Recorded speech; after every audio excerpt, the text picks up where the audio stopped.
Thank you, Hassan, and the Royal Institute. As you said, I'm Jyotika Virmani. I'm the Executive Director of the Schmidt Ocean Institute, and I'm about to say something that I think probably every scientist who's stood here for the last 100 years has said. It's such an honor to be here and such a privilege. So thanks again to the Royal Institute. So I'm here to talk about our oceanic enigma, our mysterious world that is under the waves. And what you see behind me is a glass octopus. It's actually a transparent creature, and you're looking at its internal organs there. And this imagery was taken by our ROV Sebastian. It's our underwater robot, and I'm going to talk some more about that later. And it was taken in the Phoenix Islands in the South Pacific in 2021 at around 650 meters below the sea surface. But this is just one minuscule speck in a vast, vast ocean. And the ocean, as we perhaps all know, is important to our lives. It's the primary source of protein for 2 billion people. It provides 50% of the oxygen that we breathe. It controls our weather and our climate. And it's because the ocean is so unknown and yet so important to our lives that the UN has declared this decade the decade of ocean sciences for sustainable development goals. So we're partway through the decade, and I'm here today to tell you a tale of human exploration through technology and the marvels that it can reveal to us. So let's start a little further back in time. Modern humans, Homo sapiens, us, we've evolved over 300,000 years in an atmosphere that we can breathe, and our exploration has been with our own 2 feet for the most part for that time frame. But not only exploring the land around us and the environment, but we've also been able to move and live and build on some amazing places. And this is the Meteora region in Greece. And for any of you who've been there, there are these monasteries that are built on top of vertical cliffs. And these were built hundreds of years ago, and they were built using the technologies that were available of the era. Pulleys and levers and rope to haul the material up and to live there on the tops of those cliffs. But our world is not land. It is actually primarily ocean. It covers 71% of our planet's surface is covered by the ocean. And as Arthur C. Clarke has said, it's really, this planet should not be called planet Earth, it should be called ocean. But not only does it cover 71% of our surface of the planet, but the deep sea contains about 80% of the livable space on this planet, as far as we know, which means that all the cities, the mountains, the forests, the deserts, all of that is only in 20% of the livable space on this planet.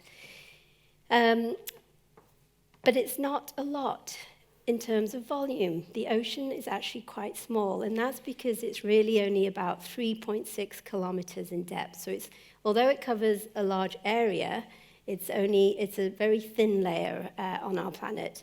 So despite the surface area, as I said, it's really a small amount, and it's not yet been explored. Only 5% has really been explored.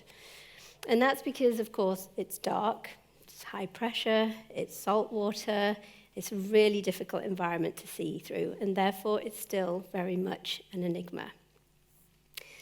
So, of course, the ocean has been explored to some extent. It's been explored for actually hundreds of years by people who lived along the coastline. And it would be, of course, remiss of me being here in the UK not to mention this amazing expedition, the HMS Challenger. It was a 4-year expedition around the world, and it revealed about 4,000 or so new marine species. They made measurements of the sea floor as and when they could using the technology that they had. Again, this was using technologies of the time, levers, pulleys, nets, etc. But we, of course, are no longer living in that era of technology. We are now in a new technological revolution. We're living in an era where the world is very much connected, and things are changing at an exponential scale. Technology is changing at an exponentially fast scale. So I'm going to just delve a little into what exponential growth looks like by giving you an example through data storage. So exponential, of course, means a doubling of the steps that you just took. So each step you take, you double it. That's what exponential growth looks like. So for data storage in the 1950s, to store 5 megabytes of data, it would cost $120,000, and you would need a forklift in order to store 5 megabytes of data. By the way, that black and white image behind me, you could store 6 of those on that $120,000 device with a forklift. So you fast forward 50 years, now we're looking at megabytes, 128 megabytes of data, but it's smaller. It can fit on the tip of your fingertip. And it only cost $99. Fantastic. But that was 50 years of progress. However, if you look at the next 10 years, you've increased megabytes to gigabytes, and you've also decreased the cost. Now, if you add another 10 years, what do we have? We have the cloud.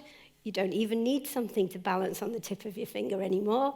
And you can store terabytes of data. So what technology is doing is it's going faster and faster, but it's changing at a faster scale as well, a faster pace as well. And that's something really difficult, actually, as a concept to get, because most of us think linearly in straight lines there. So what kind of areas of technology change are we seeing? You've all, in the last 2 or 3 years, how many of you have not heard of artificial intelligence this year? Yeah, I don't see any hands not raised, right? Artificial intelligence, 5 years ago, it was kind of there, maybe in science fiction, maybe not. Now it's everywhere. Other areas that are changing quickly, sensors, robotics, synthetic biology, virtual reality, material science, and 3D printing. So all of these technologies are great, and they are really helping us to help understand what's happening in the ocean. And we're living through this amazing time. And so it's really the merging of the ocean and technology that was the birth of the Schmidt Ocean Institute. And the Schmidt Ocean Institute was started in 2009 by Eric and Wendy Schmidt, and we're a philanthropic foundation, and we operate a research vessel. This is our current research vessel, Falkor 2, and we provide this at no cost to scientists from around the world to conduct cutting-edge research in the ocean, to test new marine technologies. So Falkor 2 is our second major vessel. We had Falkor before this, and I'm going to show you some footage from Falkor as well as Falkor 2. When we got this vessel, we got it in 2021, so not very long ago, and it came to us with zero science on board, zero scientific capabilities.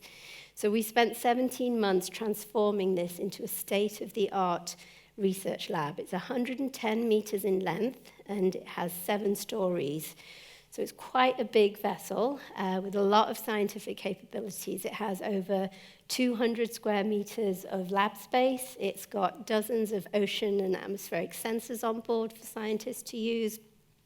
It has a high-performance computing system. It has a very sophisticated communications system, and I'm going to talk about that in a second. And it has a plethora of other sampling capabilities on board as well. And so I'll talk about one of those, and that is our ROV Sebastian, which I mentioned earlier. So ROV, as I said, it stands for Remotely Operated Vehicle. And Sebastian can go down to 4,500 meters depth under the ocean. And on board are 4K camera systems, which means we can capture footage like you saw with that glass octopus. When you combine that video capability with high sophisticated communications, it means we can live stream video from the deep to anyone in the world who's got internet access. So that's all available on our YouTube. And actually, as I'm standing here right now, Sebastian is live streaming off the coast of Chile. So that's happening right now. But so it can live stream and we can capture amazing footage. It also has the ability to integrate prototype marine technologies and to collect samples. And so you'll see some of that. And it's the combination of that and the communications that have really helped, especially during COVID when we were all in lockdown and people couldn't travel. And that's when I started actually at Schmidt Ocean Institute. So I would sit in my living room, I live in Los Angeles, and I would watch what was happening from my living room. The vessel was in Australia, and I could see what was going on there.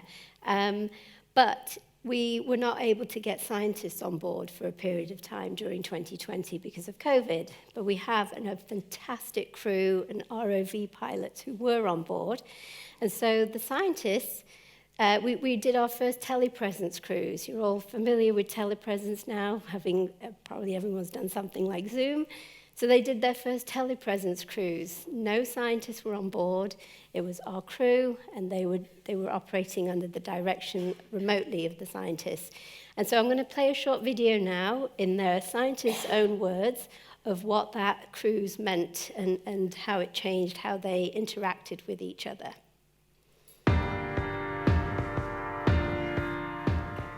We were Falkor's first fully remote science team.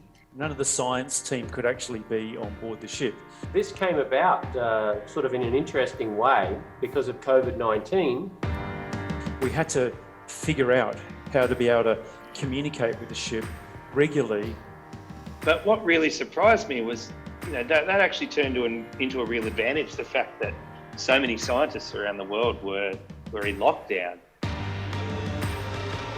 We went to the Queensland Plateau, a large plateau out in the Coral Sea Marine Park. It's one of the largest marine reserves on Earth. And so the aim of the expedition was, number one, to do a whole lot of multi-beam mapping to understand the very detailed shape of the seafloor. The multi-beam maps are really a very, very crucial first step in understanding the geologic evolution of these systems. And this gives us more information about how ice sheets have behaved in the past, how stable or unstable they might be in the future in response to global warming. Because of course in the ocean nothing happens in isolation. Everything is connected both horizontally and vertically. So now having this extra layer of knowledge is going to be incredibly useful for any future management.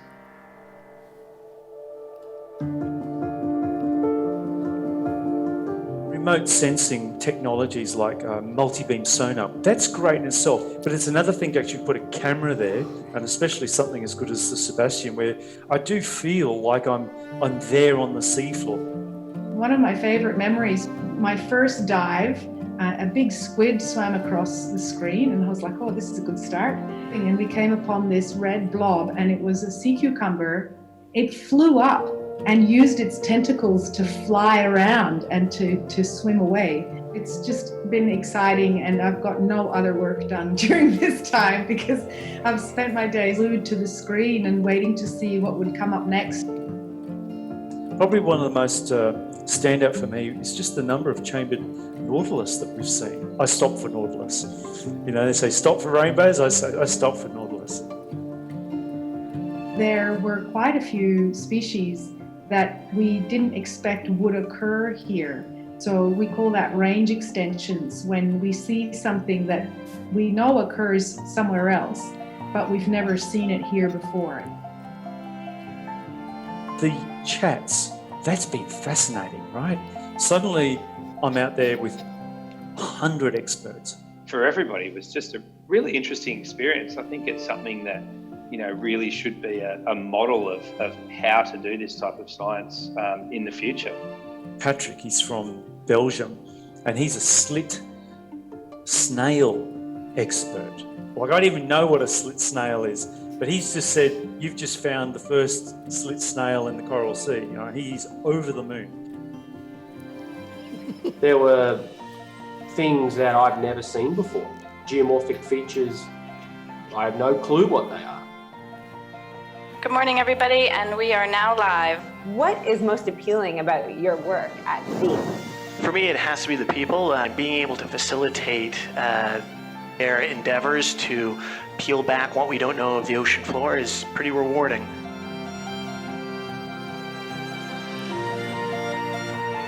Everything in the world that's alive basically forms a tapestry that ultimately holds us. And I think it's important to think about that, because every time you lose something, you lose a thread out of the tapestry that ultimately supports us humans.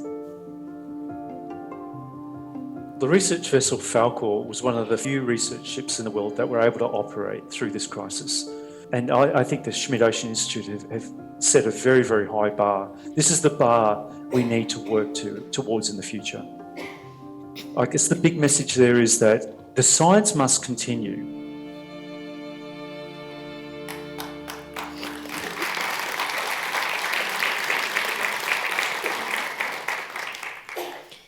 So, yes, so we had a fairly successful year in 2020, I have to say. And Rob Beeman, who was in that video, was chief scientist for our very first telepresence cruise. And one of the things we do ask the scientists, we give this amazing facility to them for free.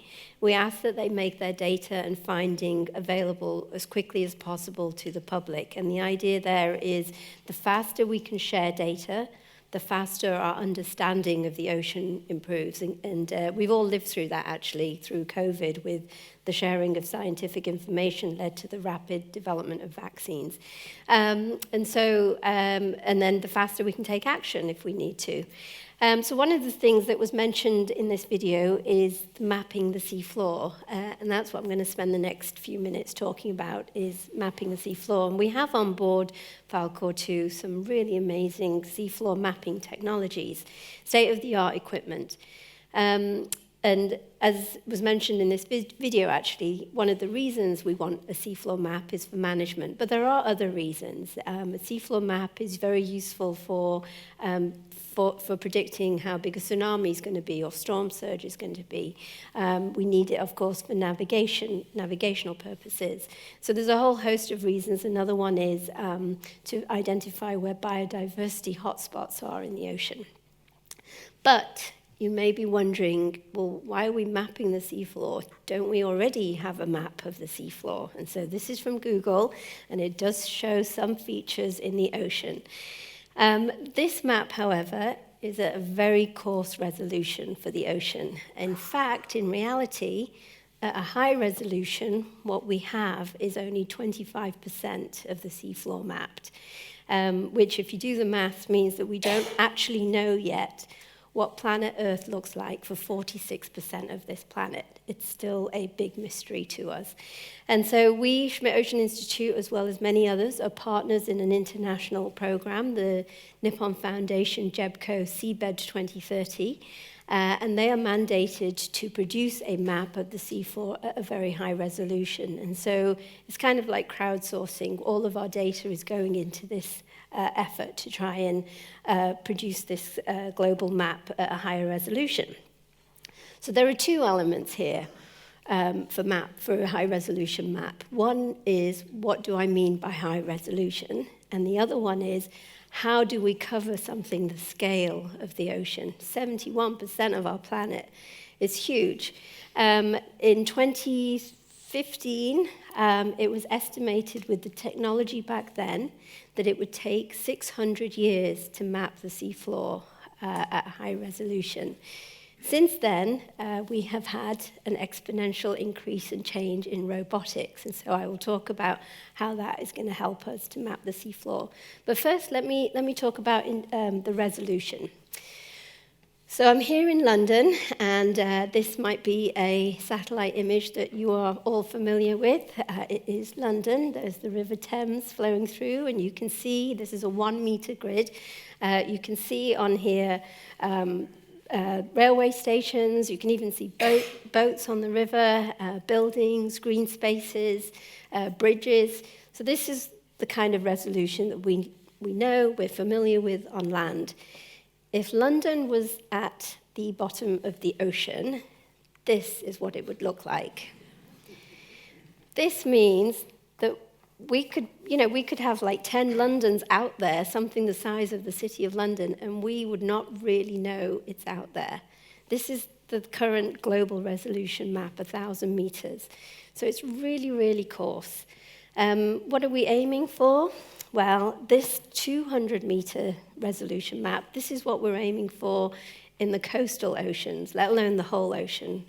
And this is what the community's calling high resolution. And it is compared to the previous one. It's just not quite as high as on land.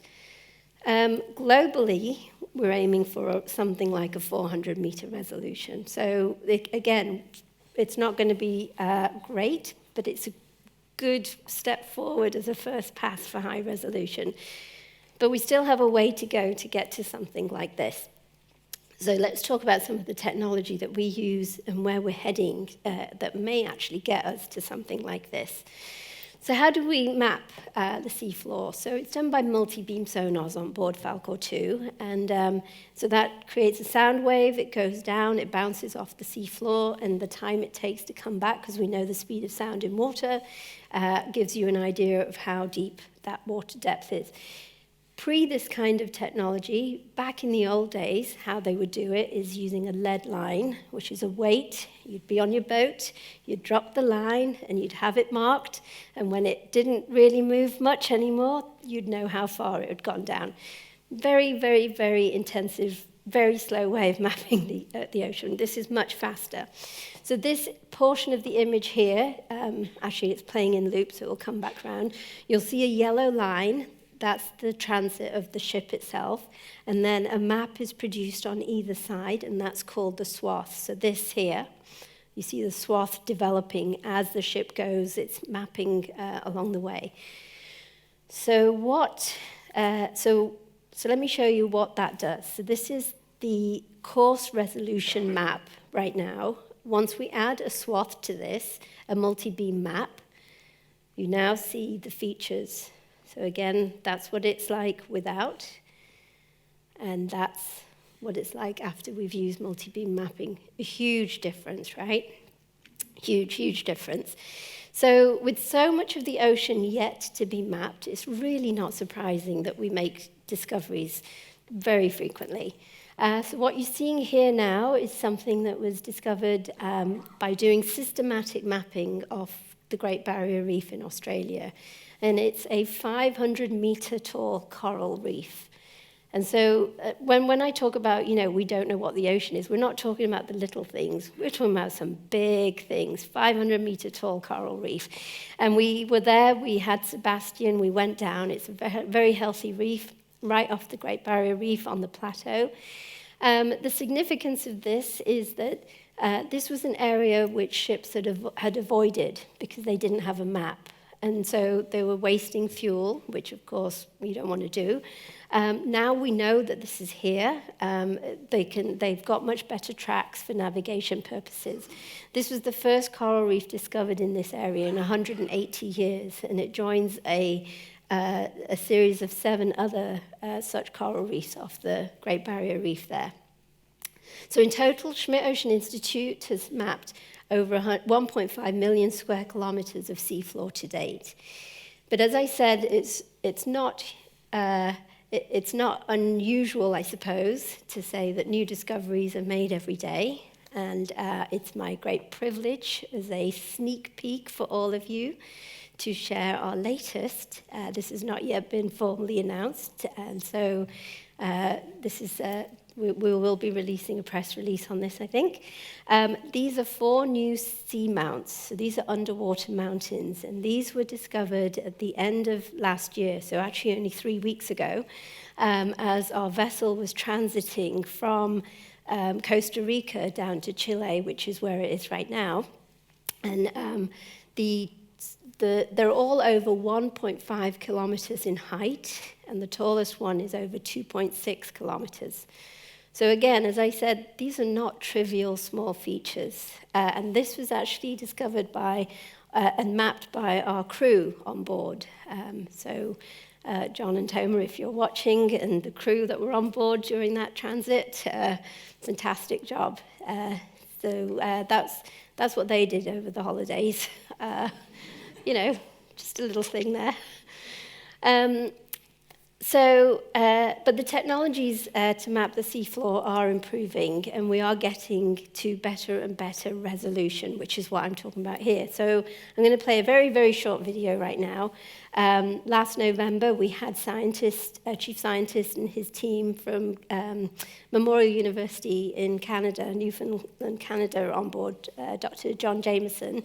And they were testing some novel new technology called synthetic aperture sonar. And this is technology that's been used in space and in the atmosphere and on land for many, many years, but has never really been tested fully in the ocean. And this is a technology that will then take us to very high resolution, but also with a wider swath. So I'm just going to let him do the talking and take you from what's a satellite image to where we are heading with this kind of technology. Most of the ocean has been mapped with technologies like satellite systems using radar, but those give you very coarse resolution data. We can then improve on that. We can use vessel-mounted multibeam. That gives us better data, but it's still relatively coarse. So we've been improving that by putting systems on board the ROV. We can start to understand the morphology of the seafloor, and the SAS goes one order of magnitude more than that. So this is really high resolution. It's getting to the point where we can see some of the geological features directly in the imagery. We can then overlay photomosaics on that, and that will give us millimeter resolution. So that's where we're heading with this technology, and it's really, really early days, but you can see with that exponential technology trend, who knows where we'll be in the next 5 or 10 years. So that's the resolution. What about the scale? So in recent years, as I said, we've seen an increase in robotics, so autonomous or remote-controlled technology. And here's an example behind me. This is a sail drone. This was actually, the development of this was funded by Eric and Wendy Schmidt through the Schmidt Marine Technology Partners. And this is a photo of it ahead of our vessel Falkor, where it was gathering data so that the scientists could do more targeted research. And the advantage of technology like this, the autonomous or remote robotic technology, is that it can go to places humans can't. So through the eye of a hurricane, and sail drones done that, and gathered data. It has sailed around Antarctica in the winter, which is really, really rough, and it measured CO2, carbon dioxide, and it was amazing. Scientists found that with that data, that instead of what they thought was the ocean was absorbing carbon dioxide around Antarctica, during the winter, it actually outgasses. It puts carbon dioxide into the atmosphere. So that has an implication for climate models. So technology such as this, it can go to places that we wouldn't send a vessel with humans on board for obvious reasons. Another example of an uncrewed technology is this Sea Kit, and this was built and developed here in the UK. And this is the winning technology of the Shallow Ocean Discovery X Prize as part of the winning team, the JEBCO NF alumni, and I actually ran that competition, so I know a bit about this one. The breakthrough from that, and this was awarded in 2019, so not that long ago, but this particular technology, by the way, even though it won that competition, it was only an engineering diagram in 2017. So again, it shows how fast technology is moving. The breakthrough here was you have your surface robot, but it had an ability to deploy and recover another robot, an underwater vehicle, with no humans at sea, all controlled from land in mission control. And so you have two robots working in tandem. They are both mapping. They can both, one can put one into the ocean and bring it back safely to land. So that's this technology, Sea Kit. And actually, again, on the theme of sending it places where humans couldn't go, it went and mapped the Tonga volcano, the caldera that was left after the huge explosion in 2022, because it was too dangerous for humans to go there in case there was another eruption. Interestingly, in full circle, that volcano had actually been mapped a few years earlier by the Schmidt Ocean Institute. So scientists had a really great example of a fully mapped volcano and then one that had erupted underwater. And then to continue that theme of autonomy and robots, this is kind of like a next evolution. This has got no humans in the loop. There's no people sitting at mission control, monitoring and controlling this. This has an AI captain. So this is the Mayflower autonomous system. And this was developed and built in Plymouth, here in the UK. And in 2022, this did its first crossing of the Atlantic all by itself, fully captained by AI that gathered weather information and collision information and everything you need to, and it had on board a number of scientific sensors. So in addition to these surface robots, we also have underwater devices. These are called AUVs, autonomous underwater vehicles. We're really creative on our naming conventions here. And you see these are the two orange long-shaped devices. So our first cruise last year on Falkor 2, our inaugural cruise, was to the Mid-Atlantic Ridge. And this is a photo from there. And that was to look for hydrothermal vents in the Mid-Atlantic Ridge. And scientists use not only just the mapping capabilities of the vessel, but also the mapping capabilities of these AUVs, which produce really high resolution imagery maps, 1 meter resolution maps. And then from that, they used chemical sensing technology, and they measured temperature and salinity in addition to that. And then we put the ROV down to see what was there. And they were looking for hydrothermal vents. And the first time ROV Sebastian went down, it found hydrothermal vents.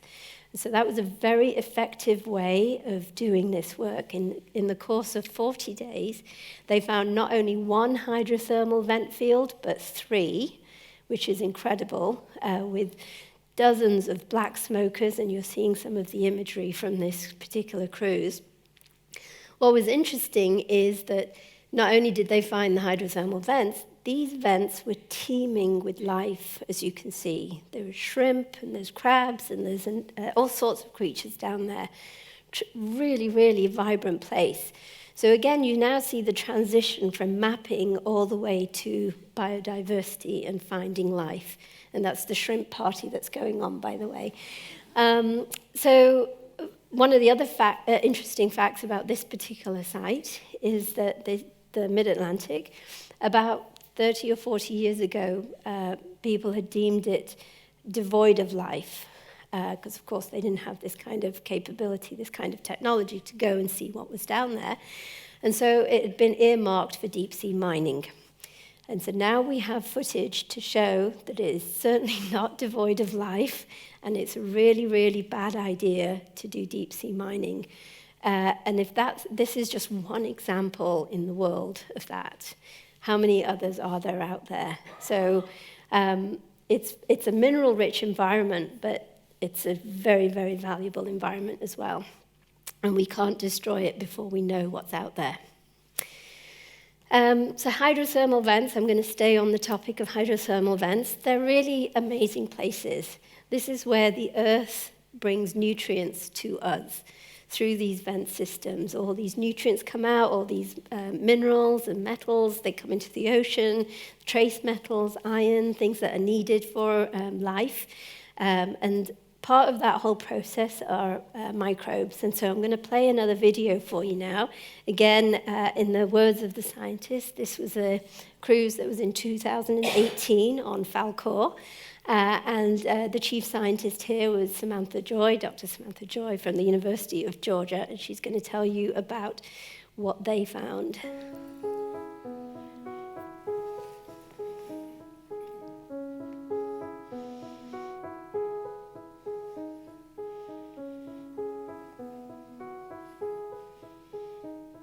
This amazing ecosystem is located on the bottom of the ocean, 2,000 meters water depth, in a hydrothermally impacted system in the Guaymas Basin in the Gulf of California.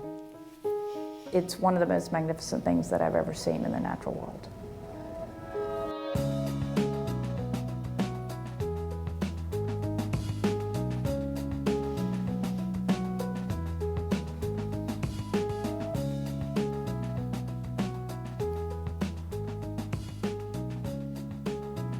This feature is extreme. Superheated, there are toxic chemicals, toxic metals, high concentration of hydrogen sulfide. There's all kinds of challenges living in an environment like this, yet life proliferates. This kind of feature offers you the ability to discover how life deals with these kinds of challenges. And not only, you don't just deal with it, you thrive on it.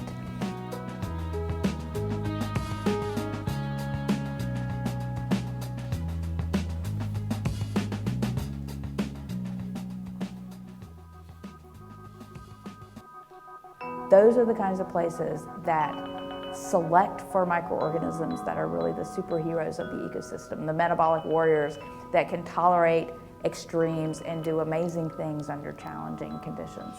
And those kinds of organisms are the ones who have the most to teach us about novel modes of life, how to survive under precarious conditions, and many times they have valuable biomolecules that can be used to advance medicine as well as science.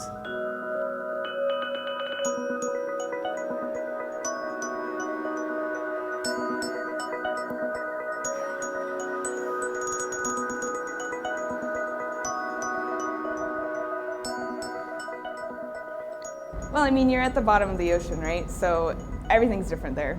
That's good. That is crazy. Wow. So, Mandy, what kind of gas is that? Methane. So that's methane. Yeah. They're just amazing, the interaction of the oil and the gas as it is discharged. And then it got oily, I know.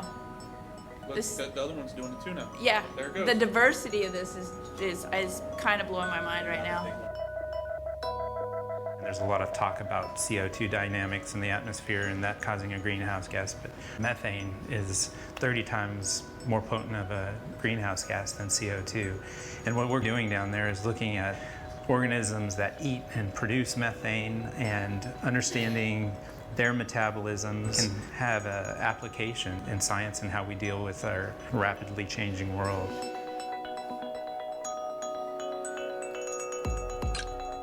One of the biggest things to take away from this expedition is we are finding these unique ecosystems that we know so little about, and they're amazing. But then 2 meters away is piles and piles of plastic bags, balloons, and the detritus of the human race. It's devastating to see that impact on these ecosystems before we even fully understand them.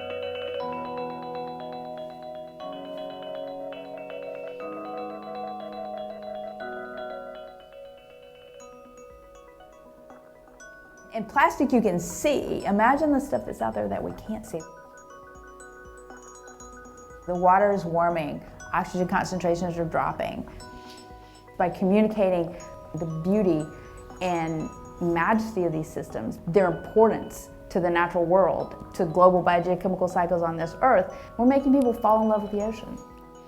I mean, when people really care about something, they put their money down, they put their sweat equity into it, and they want to make a difference. They want to do something about it to make it better.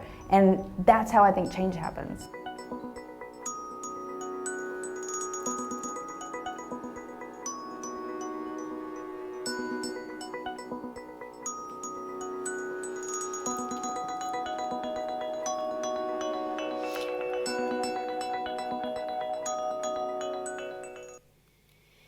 So hydrothermal vents, amazing places. I mean, on land we have photosynthesis. The creatures that live down there, they are chemicals. They use the chemicals that come out. There's obviously no sunlight down there. And they were found in the 1970s. New ecosystem back then, 50 or so years ago. Amazing.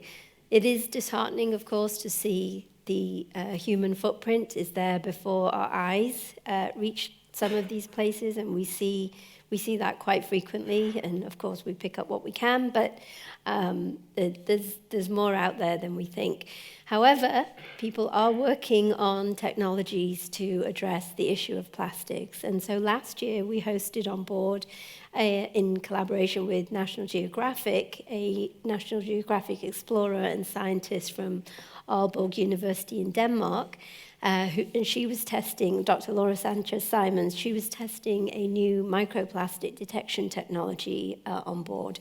And we have deliberately built on board Falkor 2 a system for scientists and engineers to test such technologies, a system where you can pull seawater and there's no plastic pipe contamination, so a microplastic system for that. So work is happening on that front to see, first to understand and to see what's happening, but also eventually to move towards how can we avoid such things. But hydrothermal vents, as I said, 1970s, 50 years ago, new ecosystem. Last year, we had an amazing discovery, and that was another new ecosystem. And this was actually underneath the hydrothermal vents. So scientists knew that bacteria and viruses flew in the cavities that were, from hydrothermal vents underneath the sea surface itself, underneath the sea floor, I should say. But we didn't have any clue, really, that there was animal life. And that's what was found, was this animal ecosystem. This was an expedition last August that was led by chief scientist from University of Austria, Dr. Monica Bright. And what you see here on the video are worms and larvae of tube worms. And so this goes back to that whole question of deep sea mining. Just because you think there's nothing there does not mean there's nothing there. We have not yet fully explored and understood our own planet. And so here is an example of that. This is underneath the sea floor. And this is just one small spot. Who knows what else lives underneath the seafloor? So this was a huge, huge discovery, a new ecosystem that exists down there. But now I'm going to move away from the seafloor and mapping and talk about biology and the marine water column. And so what you see here, the ocean, of course, is home to creatures of all shapes and sizes. And this was a video footage that was caught by ROV Sebastian, quite serendipitously, by the way, in the Ningaloo Canyon area off Australia in 2020, in April of 2020. And it's thought to be the longest sea creature in the world, at 145 meters in length. It's a siphonophore. And they think this the circular pattern that it's in is some kind of feeding pattern. But what to me is amazing, I mean, it's a gorgeous image, amazing, but what to me is amazing is this was in 2020. We're finding something that's 145 meters in length in the ocean. How big is this ocean? It's massive. How many other things are out there? We don't yet actually know, and that's what we're on this journey for. But it's not just the very big, it's also the very, very small. So this is an image of a 1 centimeter pygmy seahorse that was in the coral reef. And if you cannot see the seahorse yet, I will show you. There it is. It's little and it's very well camouflaged. And this was captured again by our ROV Sebastian and the amazing pilots. ROV Sebastian is the size of a car.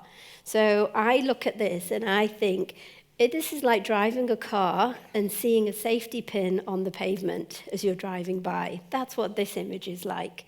It's just remarkable for that. But it shows we go from the big to the very little. We also have creatures that are in the water column.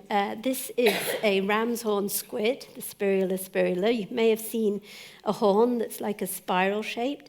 That spiral horn is actually inside the squid, and it assists in its buoyancy. This is the very first footage of this creature in the wild. And this was actually also caught in 2020 off Australia by ROV Sebastian and Falkor. Interestingly, the story behind this one is, this, as I said, was the first time it was seen in the wild. It has been caught and has been kept in captivity in places around the world. And in captivity, this creature always swims with the eye down. And in the wild, it swims with the eye up. And so, quite literally, this footage turned this squid science community upside down. All puns are their own reword, by the way, so it's perfectly acceptable to say that. But seeing these creatures in the wild is different. Some of them have got different behaviors than when they're in captivity, so we do need to look into that. So Schmidt Ocean Institute, as I said, we're a partner with Seabird 2030. We're also a partner with another international program, the Nippon Foundation Necton Ocean Census, and the leader of that is sitting up there in the corner. So Ocean Census has a goal, and in fact, actually, Ocean Census was launched from this very room in April of last year, so it's not even a year old yet. The goal for Ocean Census is to discover 100,000 new marine species in 10 years. And that's quite a challenge, really, because so far, our rate of discovery of species is about 2,200 per year, which sounds like a lot, but it's a number that's not changed since Charles Darwin's era or since the Challenger expedition, since the 1800s. We're still at the same rate of discovery, and so part of the reason this was set up is because we now have these new technologies coming online. So until a few years ago, the average time it would take to identify a new species was 21 years. And a year or so ago, I think, that dropped down to 13 years. So we're heading in the right direction, and so we're very proud to be a partner on Ocean Census as well. So let's look at some of that new marine biological sensing capabilities and technologies that are coming online. These are called squishy fingers, very scientifically technical name that. And these are very gentle fingers. They're mounted, in this example, on ROV Sebastian. This is stuff that was built by scientists at Harvard University and engineers at Harvard University, and 3D printed on board the vessel itself, depending on the needs of the scientists on board. And so the challenge really is some of these creatures are really delicate and very hard to sample. And so you need something that's soft that can take those samples. And some of them, of course, have got interesting shapes. And so you need the technology that can pick those up. Another technology, again, out of Harvard, and it was tested by scientists from Harvard and City University of New York and the University of Rhode Island and Monterey Bay Aquarium Research on board Falkor, is this. And this is the rotary actuated device, the RAD sampler. And it's kind of like, you can imagine a football that's open, and then when the creature swims into it, it will close around that creature. This is something for the mid-water column, so nothing that's sitting on the seafloor, nothing that's in the surface or very near the surface, but something that is really hard to measure and gather samples from that floating mid-water column itself. Very notoriously difficult to study. The same group tested this technology. This is the deep PIV, where PIV stands for particle image velocimetry, and it's essentially like an X-ray system for creatures, gelatinous creatures underwater. And so what you see on one side of the screen is the laser beam, the light beam, I should say, that is creating the scan, and on the other side is the scan itself. So now where you're heading towards is being able to detect and see some of the features of these creatures without even having to take them out of the water. So I'm going to show you, let's see, is this video working? This will take a second, I think, to load, I hope. Anyway, so that's the direction we're actually heading in, is can we use technology not to take anything out of the water, but just to see what's happening in the water. Okay, so this is the same sensor, the deep PIV, and you'll see a squid just zoom right through. What you can use this technology for, in addition to looking at the creature itself, is also to look at water movement and fine-scale particle distributions and turbulence. So it's very useful, very interesting, but very, very, very new technology that's really in prototype stage. The same group of scientists also tested this. This is IRIS. It's a camera system, and you see it mounted on ROV Sebastian on one side, and you see what the camera is seeing on the other side. And what this does is create a 3D image, so you now get to see what the mass and where the movement of creatures actually are through this particular system, instead of the 2D image that you get from video or photography. So again, a different way of analysing and studying these mid-water column organisms.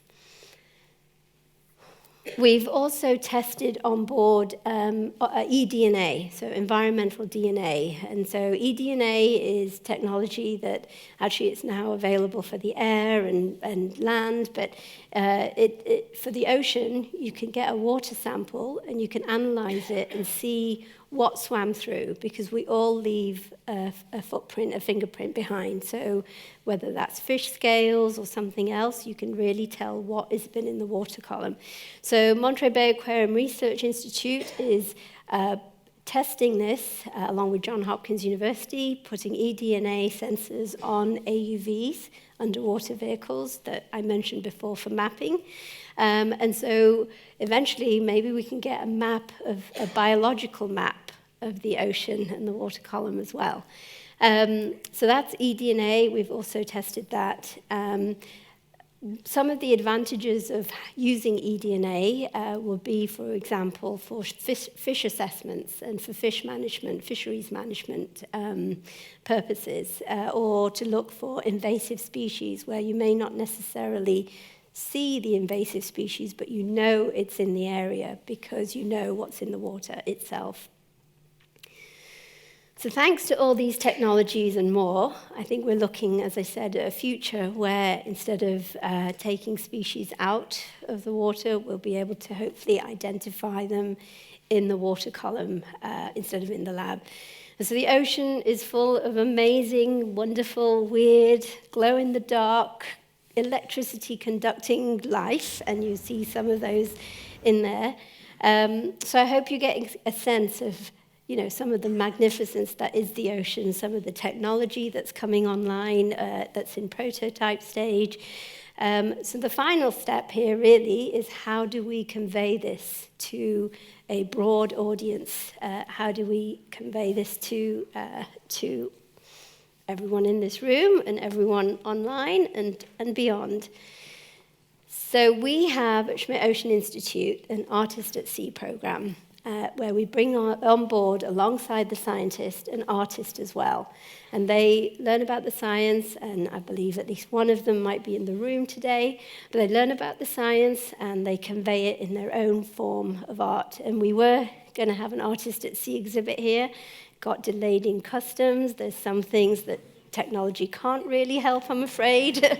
And so it should be here tomorrow. So if you're back at all sometime this week, it will be on display, our Artist at Sea. We're also working in partnership with Necton to broaden this kind of idea, and we're working on taking the ocean to different cultural areas. So whether that's fashion or music or sports, how do we, with our ocean visuals and expertise, interact with people who have different cultural expertise and societal expertise? So that's a program. Stay tuned. We'll get more from that. And then as I wrap up, I want to just finish by saying that I'm going to be back here next Saturday because we will have the world premiere of a film, our inaugural Ocean Watch. It's going to be a series, actually, of films that we're doing in partnership with the Royal Institution, where we bring to you the latest and greatest discoveries from Falkor 2. So I'm going to play a little teaser trailer here for you for next Saturday. Beneath the surface of the ocean lies a hidden world of wonders. The deep ocean is the last frontier of exploration on planet Earth. But in recent decades, scientific advancements have opened a window into its many domains. and brought to light discoveries that are redefining our understanding of life in the oceans.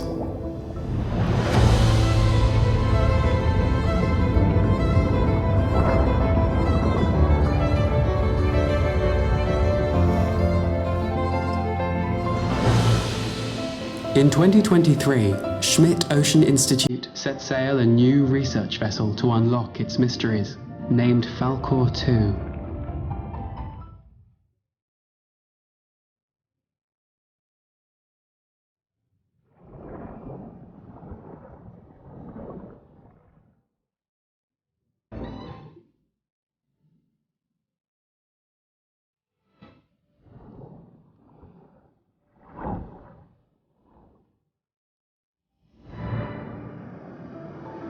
These are the stories of Falkor 2 and its first chapter into a lifetime of exploration.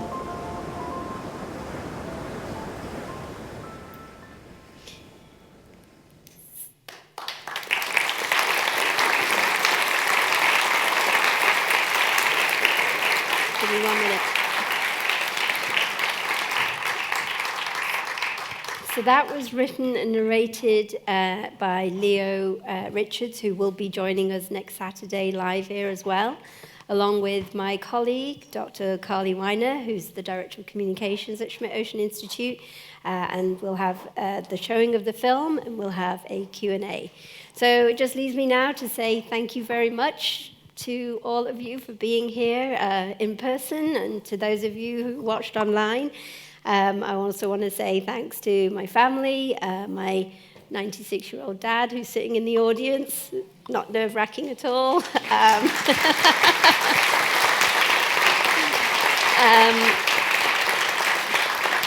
And my mum, who is no longer with us, but for me, she was the first scientist I knew because she was my mum.